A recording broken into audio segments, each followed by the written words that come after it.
ചേട്ടാ, കേരള ബി.ജെ.പിയുടെ ഝാൻസി റാണി എന്നറിയപ്പെടുന്ന ശോഭ സുരേന്ദ്രൻ ഇത്തവണ എവിടെ മത്സരിക്കാനാണ് സാധ്യതയുള്ളത്? നമുക്കൊരു പ്രഡിക്ഷൻ മാത്രമേ നടത്താൻ പറ്റുള്ളൂ. പക്ഷെ ഞാൻ ഒരു കാര്യം എഴുതി വെക്കാം, അതിനെ നോക്കിക്കോ.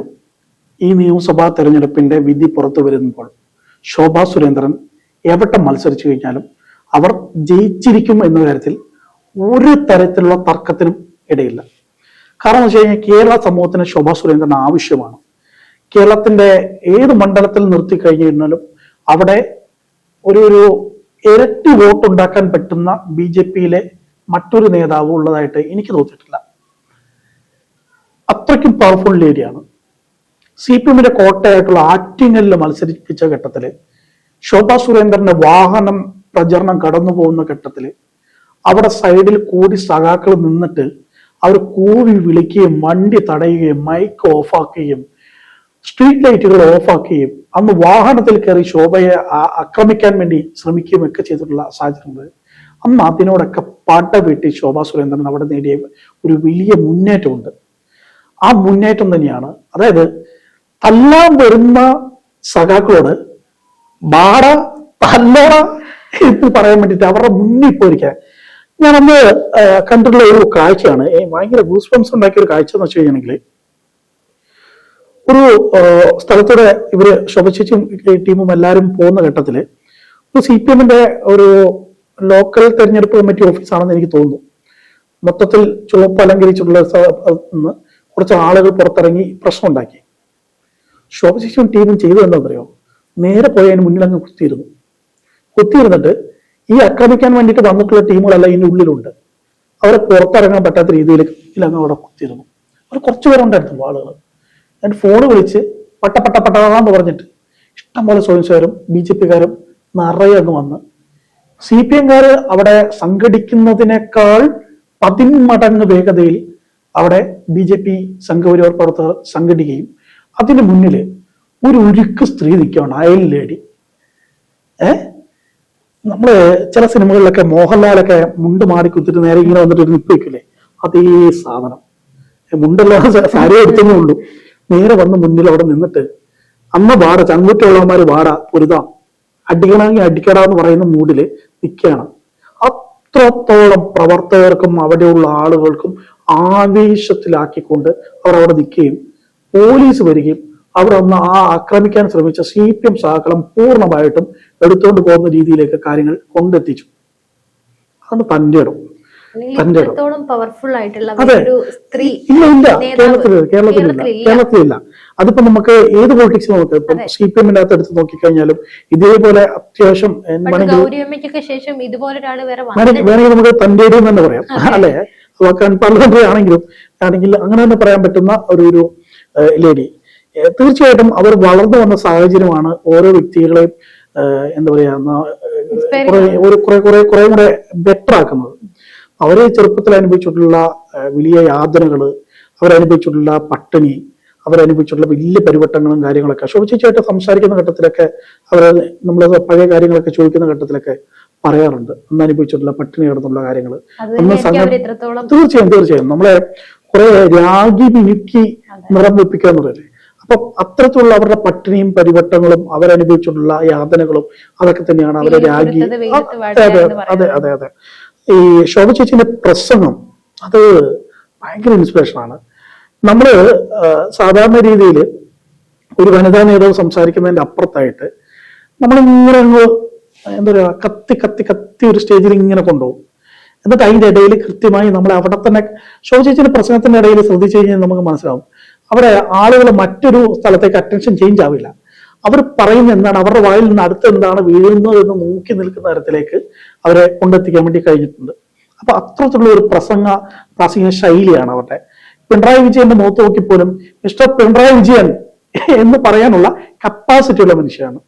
അതേപോലെ ചാനൽ ചർച്ചകളിലാണെങ്കിലും ശരി, ചാനൽ ചർച്ചകളിൽ BJP-യുടെ ഒരു ഇത്രയും പവർഫുൾ ആയിട്ട് ഡിബേറ്റിൽ പങ്കെടുക്കുന്ന സ്ത്രീ മുഖം വേറെയില്ല.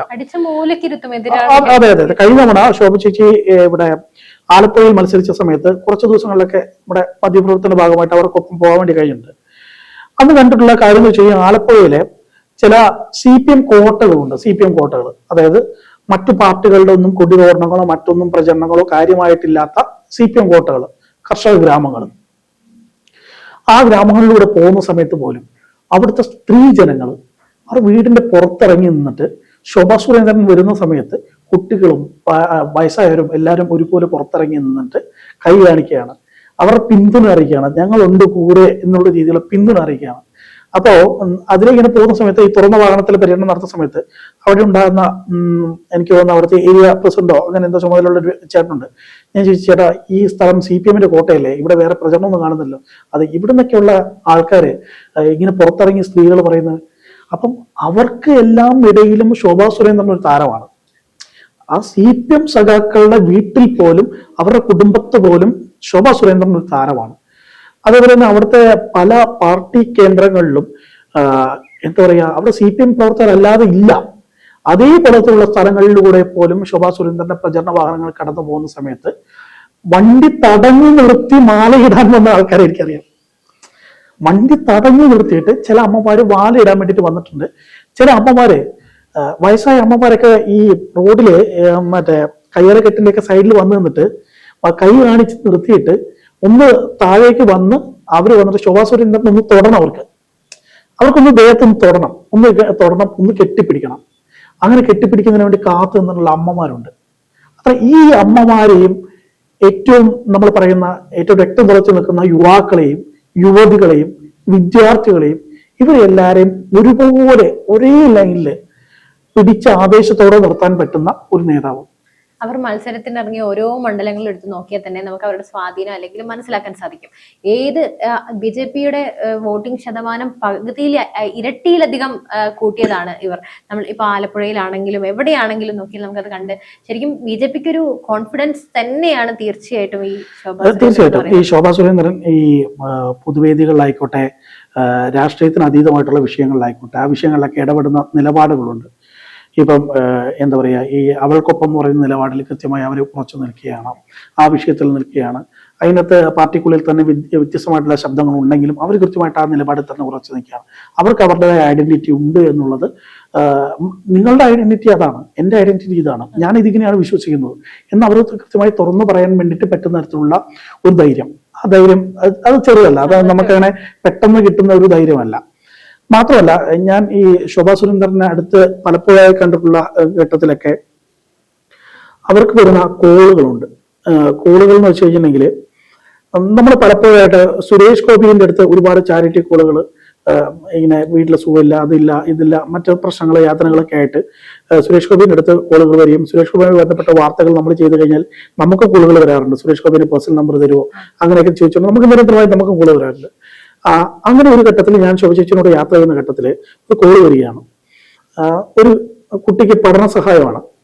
ശോഭ ചേച്ചി അന്നേരം തൊട്ട് കൂടെ ഉണ്ടായിരുന്ന വ്യക്തിയോട് ഫോൺ കൊടുത്തിട്ട് പറഞ്ഞു, മൊത്തം ഡീറ്റെയിൽസ് നോട്ട് ചെയ്യൂ, നമുക്ക് ചെയ്യാം, വിഷമിക്കണ്ട, നിങ്ങൾക്ക് ചെയ്യേണ്ടതെല്ലാം ഞാൻ ചെയ്തു തരാം എന്ന് പറഞ്ഞിട്ട് അവർക്ക് ഫോൺ കൊടുത്ത് ഡീറ്റെയിൽസ് നോട്ട് ചെയ്യാൻ പറഞ്ഞിട്ട്.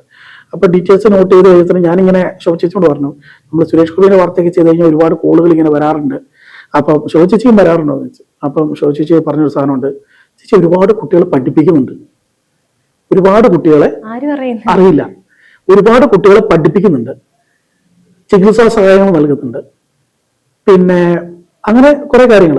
ഞാൻ ചേച്ചി ഇതൊന്നും ആർക്കും പുറത്തറിയില്ലല്ലോ, നിങ്ങൾ ഈ കാര്യങ്ങളൊക്കെ പറയൂ, ഒരു ബൈറ്റ് വരും സംബന്ധിച്ചത്. ഈ അർജുന, അതൊന്നും ആരും പുറത്തറിയേണ്ട കാര്യങ്ങളല്ല, നമ്മൾ ചെയ്യാൻ വേണ്ടിയിട്ട് നമ്മളെ വിശ്വസിച്ച ഒരാള് വിളിക്കുന്നു. ഞാൻ അവരുടെ പൊളിറ്റിക്സ് നോക്കാറില്ല, അവർ മുസ്ലിം ആണോ ഹിന്ദു ആണോ ക്രിസ്ത്യാനി ആണോ നോക്കാറില്ല. അവർ വിളിക്കുന്നത് എനിക്കത് ചെയ്യാൻ വേണ്ടി കഴിയും എന്നുള്ള രീതിയിലാണ്. ചിലപ്പോൾ ഒരാള് ഒരു പ്രധാനപ്പെട്ട ഒരു വിഷയത്തിനകത്ത് നിൽക്കുന്ന സമയത്ത്, അവർ മരണം പോലും മുന്നിൽ കണ്ടു നിൽക്കുന്ന സമയത്ത് ചിലപ്പോൾ ഈശ്വരനായിട്ട് അവരുടെ മുന്നിൽ നമ്മുടെ മുഖം ചിന്തിപ്പിക്കും. അങ്ങനെ ചിന്തിപ്പിക്കുന്ന സമയത്ത് അവർ എവിടെന്നെങ്കിലൊക്കെ ആയിട്ട് നമ്പർ തപ്പിയെടുത്തിട്ടായിരിക്കും വിളിക്കുന്നത്. ശോഭാ സുരേന്ദ്രൻ കോൺടാക്ട് നമ്പർ ഒന്ന് ഗൂഗിളിൽ അടിച്ചു കഴിഞ്ഞാൽ അന്നേരം കിട്ടില്ലല്ലോ, ഇല്ല. അപ്പൊ ആരെങ്കിലൊക്കെ കണക്ട് ചെയ്തൊക്കെ ആയിരിക്കും വിളിക്കുന്നത്. ഈ വിളിക്കുന്ന ആൾക്കാർക്ക് പലപ്പോഴും ഒരു എങ്ങനെ ഇത് അവതരിപ്പിക്കണമെന്ന് പോലും അറിയത്തില്ലാത്ത സാഹചര്യമുണ്ട്. ഇവരെ തിരക്കുകൊണ്ട് അവർ കേൾക്കുമോ ഈ വിഷയം എന്നൊക്കെയുള്ള പ്രശ്നങ്ങളുണ്ട്. പക്ഷെ അതെല്ലാം നിലനിൽക്കുമ്പോഴും ശോഭ ചേച്ചി ആ വിഷയം കൃത്യമായി ഇരുന്ന് കേൾക്കുകയാണ്. ഒരു പ്രദേശത്ത് ഒരു പരിപാടിക്ക് അവിടെ എത്തിയിട്ട് അവിടെ ആൾക്കാരെല്ലാം കൂടി നിൽക്കുകയാണ് ഇറങ്ങാൻ വേണ്ടി വണ്ടി ചെയ്യുന്നത്. ആ സമയത്തും ആ വിളിച്ച ആളുടെ പരാതി കൃത്യമായിട്ട് കേട്ട് തൊട്ടടുത്തുള്ള അദ്ദേഹത്തിന്റെ സെക്രട്ടറിയോ അല്ലെങ്കിൽ മറ്റെന്തോ അല്ലെങ്കിൽ കൂടെ സഹായി എന്ന് പറയുന്ന വ്യക്തി ആ വിഷയങ്ങളെ നോട്ട് ചെയ്ത് അതിനകത്ത് പരിഹാരം ഉടൻ തന്നെ അവരെ വിളിച്ച് അറേഞ്ച് ചെയ്ത് കൊടുത്തതിന് ശേഷമാണ് ആ പരിപാടിയിലേക്ക് ഇറങ്ങുന്നത്. അങ്ങനെ ശോഭാ സുരേന്ദ്രനെ അനുഭവ പ്രതീക്ഷയുണ്ടോ? ഒരിക്കലും ഇല്ല. ഞാൻ ചേട്ടൻ ഇപ്പൊ പറയുമ്പോഴാണ് അതെ. ഇങ്ങനെ ഒരു സാധാരണ ഇന്നത്തെ കാലത്ത് ചാരിറ്റി ചെയ്യുന്നത് കൊട്ടി ഘോഷിച്ച് നടന്ന് അതിന്റെ ഒരു അലങ്കാരമായി അല്ലെ, പലപ്പോഴും പല ആൾക്കാരും 3 ലക്ഷം വേണ്ടി ചാരിറ്റി ചെയ്ത് കഴിഞ്ഞാൽ 10 ലക്ഷത്തിന്റെ പരസ്യം അതെ ഉണ്ടാക്കും, അല്ലെങ്കിൽ 10 ഓൺലൈൻ മീഡിയക്ക് 5000 വെച്ച് കൊടുത്തിട്ട് അതിന്റെ പരസ്യം ഉണ്ടാക്കും. തീർച്ചയായും. അപ്പൊ അങ്ങനെ ഉണ്ടാക്കുന്ന അങ്ങനെയുള്ള ഘട്ടത്തിലാണ് ശോഭാ സുരേന്ദ്രൻ എന്ന് ചേട്ടൻ പറയുന്നത്. ഇപ്പൊ ഈ പറയുന്നത് എങ്ങാനും ചേച്ചി കേട്ടാൽ പോലും അല്ലെ. അപ്പൊ ആ രീതിയിലുള്ള ഒരു ശോഭാ സുരേന്ദ്രൻ വരെയുണ്ട്. അപ്പം നമ്മൾ പറയുന്നത് വെച്ച് കഴിഞ്ഞിട്ടുണ്ടെങ്കിൽ ഝാൻസി റാണി എന്ന് പറയുന്ന സമയത്തും അതേ സമയത്ത് തന്നെ ഭാരതാംബ തങ്ങളുടെ പ്രിയപ്പെട്ടവരെല്ലാം ചേർത്ത് പിടിക്കുന്ന ഭാരതാംബയുടെ ഒരു മുഖമുള്ള ഒരു ഐശ്വര്യത്തിന്റെ അമ്മയുടെ മുഖമുള്ള ഒരു ശോഭാ സുരേന്ദ്രൻ വേറെയുണ്ട്. അമ്മയുടെ മുഖമുള്ള ശോഭാ സുരേന്ദ്രൻ ആ രീതിയിലാണ്. അപ്പം അടിക്കേണ്ട അടുത്ത് അടിക്കാനും തലോടേണ്ട അടുത്ത് തലോടാനും, അല്ലെങ്കിൽ എന്താ പറയാ സംയമനത്തിന്റെ മാർഗമാണെങ്കിൽ ആ രീതിയിൽ സംസാരിക്കാനും പറ്റുന്ന ഒരു അയൺ ലേഡി എന്ന രീതിയിലാണ് ശോഭാ സുരേന്ദ്രൻ. ഇനിയിപ്പം ആരുടെ ചോദിച്ച ചോദ്യത്തിന് ഉത്തരം പറയാം. ശോഭാ സുരേന്ദ്രൻ എവിടെ മത്സരിക്കുന്നു ചോദിച്ചു കഴിഞ്ഞാൽ അത് പാർട്ടിയാണ് തീരുമാനിക്കേണ്ടത്. എങ്കിലും നമ്മുടെ മുന്നിലുള്ള സാധ്യതകൾ നമുക്ക് പറയുകയാണെങ്കിൽ മിക്കവാറും തന്നെ കായംകുളത്താകാനുള്ള സാധ്യതയാണ് ഉള്ളത്. കായംകുളത്ത് ശോഭാ സുരേന്ദ്രൻ മത്സരിച്ചു കഴിഞ്ഞാൽ ജയിക്കും എന്നുള്ള ഒരു പ്രതീതി തന്നെ ഉള്ള സ്ഥലമാണ്. പ്രത്യേകിച്ച് അവിടെ BJPക്ക് നല്ല സ്വാധീനമുണ്ട്. അതിനപ്പുറത്തായിട്ട് അവിടെ ഈഴവ വോട്ടുകൾ കൃത്യമായി സ്വാധീനിക്കാൻ കഴിയുന്ന ഒരു വ്യക്തിയാണ് ശോഭാ സുരേന്ദ്രൻ. ഈഴവ വോട്ടുകൾ മാത്രമല്ല കേട്ടോ, അവിടെ എല്ലാ തരത്തിലുള്ള ഹിന്ദു വോട്ടുകളും സ്വാധീനിക്കാൻ കഴിയുന്ന വ്യക്തികളാണ്. പിന്നെ മുസ്ലിം വോട്ടുകൾ പോലും സ്വാധീനിക്കാൻ കഴിയുന്ന വ്യക്തിയാണ്. രണ്ടാമതായി ശോഭാ സുരേന്ദ്രന്റെ സാധ്യതയുള്ള എനിക്ക് തോന്നുന്നു തൃശ്ശൂർ ഉൾപ്പെടെ സാധ്യതയുണ്ടെന്ന് എനിക്ക് തോന്നുന്നു. അപ്പം തൃശ്ശൂരിൽ ശോഭാ സുരേന്ദ്രൻ മത്സരിക്കുമെന്ന കാര്യത്തിൽ അറിയത്തില്ല. കാരണം ശോഭ ചേച്ചിയുടെ വീട് അവിടെ തന്നെയാണ്, തൃശ്ശൂർ തന്നെയാണ് ഇപ്പം ഇരിക്കുന്നത്. അപ്പൊ അവിടെ മത്സരിക്കുമെന്ന് അറിയില്ല. എങ്കിലും കായംകുളത്താണെങ്കിലും തൃശ്ശൂരാണെങ്കിലും അല്ലെങ്കിൽ ഇനി മറ്റേതെങ്കിലും മണ്ഡലം പാർട്ടി നൽകുകയാണെങ്കിലും ഏത് മണ്ഡലമാണെങ്കിലും അവിടെ കൃത്യമായി പുള്ളിക്കാരി ജയിച്ചു കയറും എന്നുള്ള കാര്യത്തിൽ ഒരൊറ്റ തർക്കമില്ല, ഒരു തർക്കമില്ല. അവരുടെ ഒരു ക്യാമ്പയിൻ സ്ട്രാറ്റജി തന്നെ ആ രീതിയിലാണ്. ഈ കണ്ട് വലിയ ബഹളം ഉണ്ടാക്കി എല്ലാരെയും പോയി കണ്ട് ഒരുപാട് പൈസ ചിലവിട്ട് കുറെ ബൈക്ക് റാലിയും അതും ഇതും സംഘടിപ്പിക്കുക എന്നുള്ളതിന്റെ ഒക്കെ അപ്പുറത്തായിട്ട് ഞാൻ പലപ്പോഴും കണ്ടിട്ടുള്ളത് സ്ത്രീ ജനങ്ങളുമായി ബന്ധപ്പെട്ടുള്ള കുടുംബ യോഗങ്ങൾ. ഒരു 10-20 കുടുംബങ്ങൾ ഒരു പ്രദേശത്ത്, ആ പ്രദേശത്ത് പാർട്ടിയുമായി അടുത്ത് നിൽക്കുന്ന ആൾക്കാരെ ഉണ്ടെങ്കിൽ അവരെയായിട്ട് കണ്ട് അവരിൽ നിന്ന് ഒരു മൗത്ത് ടു മൗത്ത് എന്ന് പറയില്ലേ, അങ്ങനത്തെ ഒരു ടോക്കിംഗ് സ്റ്റൈലിലുള്ള പ്രചരണം. മാത്രമല്ല ആ കുടുംബയോഗത്തിന്റെ അകത്ത് ഞാൻ ഒരിക്കൽ കണ്ട കാര്യം പറയാം. ആലപ്പുഴയിൽ ഒരു ദിവസം രാത്രി വൈകി ഒരു കുടുംബയോഗത്തിനകത്ത് ശോചിച്ച് പങ്കെടുക്കുന്നു. അപ്പം ആ വീടിന്റെ തൊട്ടപ്പുറത്തുള്ള 2-3 വീടുകളുണ്ട്, അവർ CPM വീടുകളാണ്. അപ്പൊ അവിടെ നിന്നുള്ള ആളുകളൊന്നും വന്നിട്ടില്ല. അപ്പം അവരെ വിളിച്ചില്ലെന്ന് ചോദിച്ചു. അന്നേരം ഇവിടുത്തെ പ്രവർത്തകർ പറഞ്ഞ് ഞങ്ങൾ വിളിച്ചില്ല, അവരെ വിളിച്ചാലും വരുമല്ലോ എന്ന് പറഞ്ഞിട്ട് ശോചിച്ച് പറഞ്ഞു, അതെന്താ നിങ്ങൾ അങ്ങനെ തീരുമാനിച്ചത്? നിങ്ങൾ അങ്ങനെ തീരുമാനിക്കാൻ പാടില്ല, അവർ പോയി കാണണം, ഞാൻ വരാമെന്ന് പറഞ്ഞിട്ട് നേരെ ശോചിച്ച് അവരെയും കൂട്ടിയിട്ട് ആ CPM കുറച്ച വോട്ടായിട്ടുള്ള ആ വീടുകളിൽ അവിടുത്തെ BJPക്കാരോട് ചോദിച്ചു, നിങ്ങൾക്ക് വരുന്നതിന് മടിയുണ്ടോ എന്ന് ചോദിച്ചു. മടിയൊന്നും ഇല്ല, അങ്ങോട്ടും ഇങ്ങോട്ടൊക്കെ നോക്കിയിട്ട്, എന്നാലും എന്തൊരു കുഴപ്പമുള്ള പോലെ അവരെ അങ്ങോട്ടും ഇങ്ങോട്ടൊക്കെ നോക്കിയിട്ട് അത് കഴിഞ്ഞിട്ട് നേരെ ശോചിച്ച് അതിൻ്റെ അകത്ത് അന്നപ്പോഴും നിങ്ങൾ വരേണ്ടെന്ന് പറഞ്ഞിട്ട് കൂടെ ഉണ്ടായിരുന്ന 1-2 സ്ത്രീകളെ കൂട്ടിയിട്ട് ആ വീട്ടിൽ പോന്നു. ആ വീട്ടിൽ നിന്ന് സംസാരിച്ച് പുറത്തിറങ്ങി തന്ന സമയത്ത് ഞാൻ നോക്കത്തിനും ഇത്രയും നേരമായിട്ട് വരുന്നില്ലെന്ന് പറഞ്ഞ പയ്യെ ഞാൻ സമയത്ത് എന്നോട് പറയുന്നു, അർജുന വീഡിയോ ഒന്നും എടുക്കരുതെന്ന് എന്നോട് പറഞ്ഞിരുന്നു. കാരണം അവരുടെ സ്വകാര്യതയാണല്ലോ.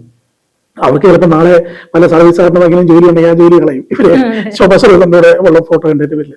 അപ്പോ അവിടെ പോയ സമയത്ത് നമ്മൾ നോക്കുന്ന സമയത്ത് അവരോട് എല്ലാം നിന്ന് ഫോട്ടോ എടുക്കുന്നു, അവിടെ നിന്ന് ചായയൊക്കെ കുടിച്ച് നമ്മൾ ബന്ധു വീട്ടിൽ പോയിട്ട് പറഞ്ഞിട്ട് ടാറ്റ പറഞ്ഞിറങ്ങൂലേ, ആ സമയത്ത് കൊച്ചുങ്ങളെയൊക്കെ നോക്കുന്ന ഒരു കൊച്ചു ശോഭ ചേച്ചിന്റെ കയ്യില. ആ രീതിയിൽ അവിടെ നിന്ന് ആ കൊച്ചു ഇവരെ വിട്ടിട്ട് വരുന്നില്ല. ആ രീതിയിലേക്ക് അവിടെ ആ വീട്ടിലൊരു ബന്ധം ഉണ്ടാക്കി. അതായത് CPMന്റെ ഉറച്ച വോട്ടിന് കയറുന്ന കുടുംബങ്ങളിൽ പോലും ചെന്ന് കയറി 5-10 മിനിറ്റ് കൊണ്ട് അവരെ മൊത്തം സ്വാധീനിക്കാനുള്ള, അതെ, അവരെ സ്വാധീനിക്കാനുള്ള ഒരു കപ്പാസിറ്റി ഉള്ള വ്യക്തി.